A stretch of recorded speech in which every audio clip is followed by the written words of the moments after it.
બે માછલી અને એક નાની ખૂંચ. એક મોટા સમુદ્રમાં બે માછલીઓ હતી, મીરા અને જીલ.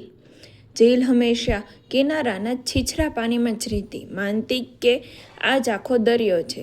જ્યારે મીરા સાહસિક હતી, તે દરિયાની અજ્ઞાત ઊંડાઈ અને રહસ્યો શોધવા દૂર દૂર સુધી તરતી.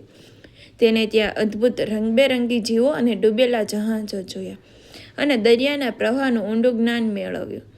જીલે મીરાની વાત નકારી, તેને કલ્પના ગણાવી અને શીખવાનો ઇનકાર કર્યો.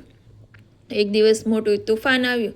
છીછરા પાણીમાં રહેલી જીલ ગભરાઈ ગઈ, કારણ કે તેને સંકટનો સામનો કરતા આવડતું નહોતું. પણ મીરાએ તેના જ્ઞાનનો ઉપયોગ કરીને પ્રવાહોને સમજ્યા અને સુરક્ષિત જગ્યાએ પહોંચી ગઈ.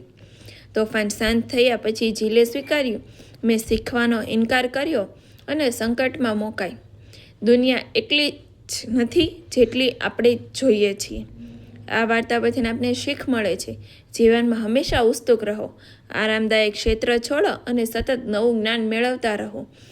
જ્ઞાન જ આપણા જીવનમાં મુશ્કેલ પડકારો સામે રક્ષણ આપે છે.